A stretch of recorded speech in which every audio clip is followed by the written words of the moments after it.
Maishani mwangu sijawahi kujisikia amani pale ninapotoa ahadi alafu nishindwe kuitimiza. Leo nimekuja kutimiza ahadi ambayo nilikuahidi awali. Niliahidi ya kwamba nitaleta sehemu ya pili ya stori inayomhusu mzee Ngugi wa Thiong'o, ambapo leo sasa tunakwenda kufahamu kisa cha mzee Ngugi wa Thiong'o mpaka mwisho wa uhai wake. Tutafahamu ni vitu gani vilivyofuata baada ya mzee Ngugi wa Thiong'o kuwekwa gerezani, lakini pia tutafahamu ilikuweje mtoto wake Mukoma wa Ngugi kuamua kumshitaki baba yake kipenzi. Kaa kwa kutulia uisikilize vizuri stori ya mzee Ngugi wa Thiong'o mpaka mwisho. Karibu sana.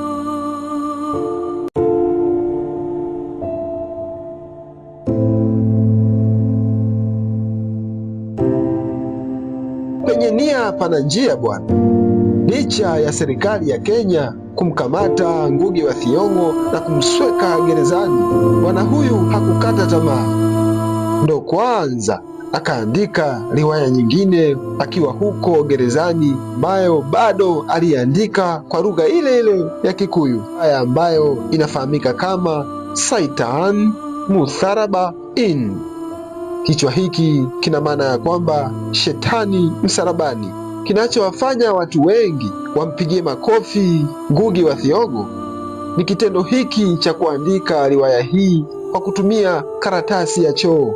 Yaani, hii riwaya inayosema shetani msalabani iliandikwa kwa karatasi ya choo tu.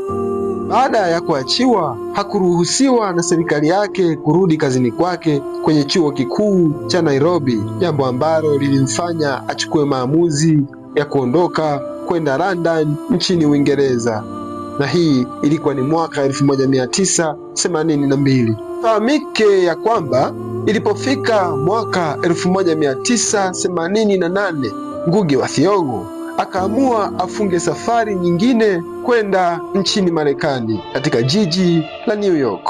Ingine hii safari ya kutoka nchini Uingereza kwenda nchini Marekani ni safari ambayo alikuwa akiikumbuka maishani mwake Ngugi wa Thiong'o, kwa sababu nchini Marekani ndipo akapata jiko jingine, yani akapata mwanamke mwingine aliyeenda kwa jina la Njeri wa Ngugi. Swali, weje amuoe Njeri wakati tayari Ngugi wa Thiong'o alikuwa na mke toka mwanzo ambaye tunamfahamu kama Nyambura tuliyemzungumzia huko awali? Sasa hapa nakwenda kukupa majibu ambayo nilikuahidi hapo mwanzo mwa simulizi. Njeri aliolewa na Ngugi wa Thiong'o kwa sababu Ngugi wa Thiong'o alikwisha achana na yule mwanamke wake wa mwanzo ambaye anafahamika kama Nyambura. Tena Ngugi wa Thiong'o aliwahi kusema siku moja yeye na Njeri walikutana eneo linaloitwa Grand Central Station lililopo nchini Marekani katika jiji la New York, pale alipofikia mara baada ya kutoka nchini Uingereza. Ndiyo maana nilishasema pengine hii ni safari ambayo aliwahi kuiweka katika memory ya akili yake, kwani ni safari ambayo alimpata Njeri. Basi ilipofika mwaka 1992 Ngugi wa Thiong'o alimuoa Njeri rasmi. Ifahamike ya kwamba miaka yote aliyokuwa akiishi Ngugi wa Thiong'o kufahamika sababu ya yeye kumwacha au kuachana na mke wake wa mwanzo anayeenda kwa jina la Nyambura. Baada ya mwanaye aitwaye Mukoma wa Ngugi kukua, ndipo jamii au watu wakaanza kufahamu sababu ya Ngugi wa Thiong'o kuachana na mkewe wa mwanzo Nyambura. Kwanza tumfahamu huyu Mukoma wa Ngugi ni nani. Huyu Mukoma wa Ngugi alizaliwa mwaka 1971, mtoto ambaye anasadikika kufuata nyayo za baba yake kwa sababu anaonekana kurithi meno ya kuing'ata fasihi, japo yeye amebezi au amebobea zaidi katika masuala ya ushairi. Tena anasadikika kuwa ni raia wa Kenya pamoja na Marekani. Kwa mujibu wa mtandao wa Wikipedia, mtandao huu unasema ya kwamba Mukoma aliwahi kumshitaki baba yake kwamba baba yake alikuwa akimnyanyasa mama yake Nyambura na kupelekea mama yake kutengana na baba yake. Tena akakazia ya kwamba pengine ndio sababu ya mama yake kufariki mwaka 1996. Kumbe huyu Nyambura ndio mwaka alioaga maisha. Mukoma hakujali baba yake alimsomesha katika chuo cha Bright College na Boston University huko Marekani, lakini alipeleka mashitaka mahakamani kwa lengo la kumshitaki baba yake ya kwamba alikuwa akimnyanyasa mama yake. Kumbe anayefahamika kama mke wa marehemu mzee Ngugi wa Thiong'o anayeitwa Njeri wa Ngugi, huyu alikuwa ni mke aliyeolewa baada ya Ngugi wa Thiong'o kuachana na mkewe wa kwanza aliyeenda kwa jina la Nyambura. Cha ajabu, mashitaka haya aliyoyaleta Mukoma aliandika katika ukurasa wake wa mtandao wa X maarufu kama Twitter kwa lengo la kumshitaki baba yake. Lakini pia nakwenda kukupa jibu ambalo nilikuahidi kumhusu baba yake na Ngugi wa Thiong'o, ya kwamba baba yake na Ngugi wa Thiong'o watu wengi walikuwa wakizani alikuwa ni mtoto wa chifu, lakini mimi nikakwambia hapana. Jibu ni hili hapa. Ngugi wa Thiong'o alisomeshwa shule si kwa sababu baba yake alikuwa ni mtoto wa chifu au baba yake alikuwa ni chifu, hapana, ila ni juhudi binafsi za baba yake alizozifanya kumpeleka mwanawe shuleni. Niligoma kwa sababu baba yake na Ngugi wa Thiong'o aliwahi kupokonywa ardhi zake za kilimo. Kumbuka baba yake alikuwa ni mkulima, hivyo ni sababu ambayo inaonyesha baba yake hakuwa mtoto wa chifu wala hakuwa chifu, kwa sababu wakoloni walikuwa wakiwaheshimu sana machifu, kwa sababu ndio walikuwa wakiwatumia kuweza kuwatawala wa Afrika. Upande mwingine unaweza ukaigeuza kesi hii na kusema ya kwamba pengine kwa sababu sehemu kubwa ambayo wakoloni walipokonya ardhi za Wakenya, baba yake na Ngugi wa Thiong'o alipokonywa eneo kubwa sana, hivyo pengine wakoloni ili waweze kujifanya kama ni wema kwa Wakenya wakaamua kupoteza maboya kwa kuamua kumsomesha mtoto wa mzee Thiong'o wa Nduchi. Lakini hii haina uthibitisho, ila ni mawazo tu ambayo hata wewe msikilizaji na mtazamaji unaweza ukayafikiri. Ngugi wa Thiong'o ameacha kahistoria fulani nchini Tanzania, kwa sababu mwaka 2013 Ngugi wa Thiong'o alitunukiwa shahada ya heshima ya uzamivu na chuo kikuu cha Dar es Salaam, yani UDSM. Ngugi wa Thiong'o ameacha alama kubwa sana duniani, japokuwa alishafariki, kwani aliweza kuandika riwaya kibao, hadithi fupi, tamthilia, hata insha. Wacha nikutajie baadhi ya kazi chache alizowahi kuzifanya, tukianza na riwaya maarufu ya Weep Not Chadi ambayo aliandika mwaka 1964. Nyingine ni River Between ya mwaka 1965, The Grain of Wheat ya 1967 na 1992, na riwaya zingine alizowahi kuziandika enzi za uhai wake. Pia hadithi fupi kuna ile ya A Meeting in the Dark, pamoja na tamthilia ambazo ni The Black Hermit ya mwaka 1963, ile maarufu ya This Time Tomorrow ya mwaka 1970, bila kuisahau aliyoandika stori inayomhusu gwiji mwingine ambaye pia alikuwa akipigania uhuru kama alivyokuwa akifanya yeye, Kamanda Dedan Kimathi ya mwaka 1976. Pia kuna insha ya Homecoming ya mwaka 1972 na ile ya Writers in Politics ya mwaka 1981.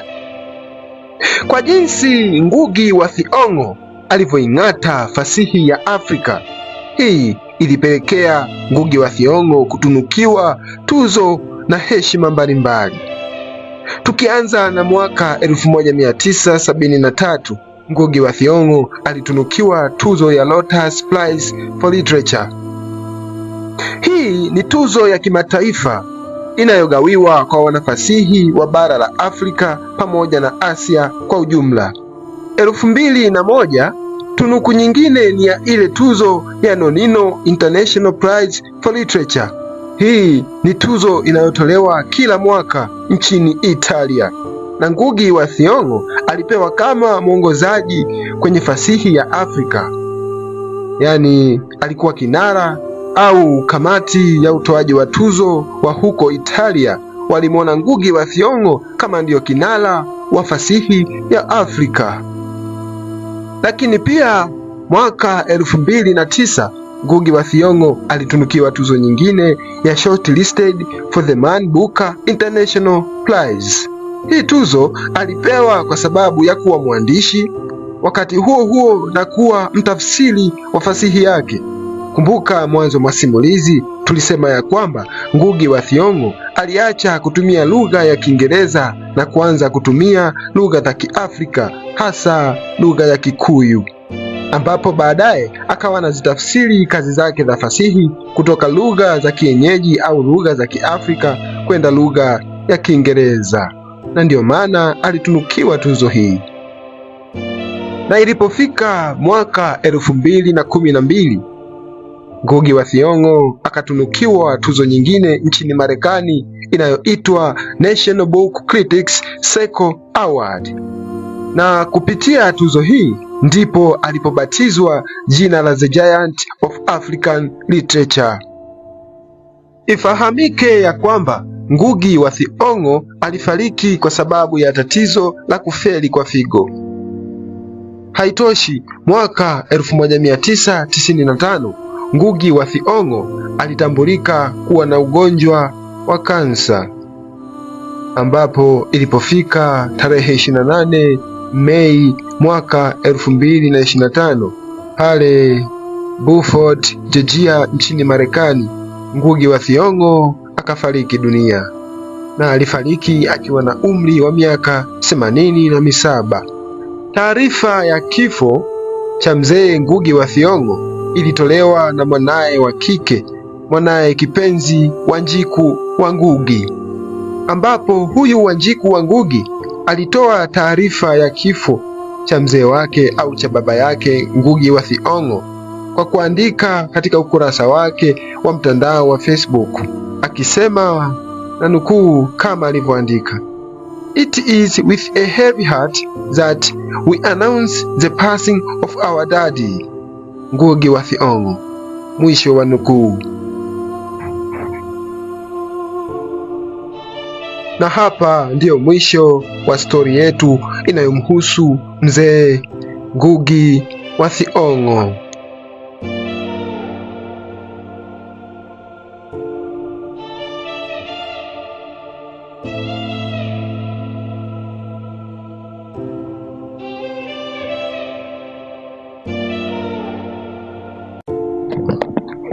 Ulikuwa nami msimuliaji wako Fungo Genius.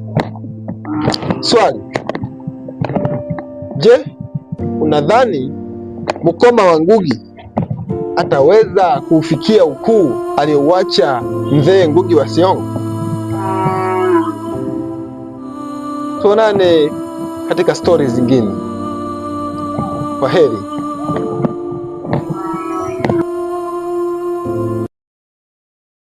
Unatizama na kusikiliza Wild Stories. Chuo cha Kikatoliki Mbeya KUOM kinapatikana Afrika Mashariki katika nchi ya Tanzania, jijini Mbeya. Je, uko mbali na unataka kujiunga na masomo ya chuo cha KUOM katika stashahada na kozi mbalimbali? Usiteseke, wasiliana na agent, yani wakala wa KUOM kwa hizo nambari za simu: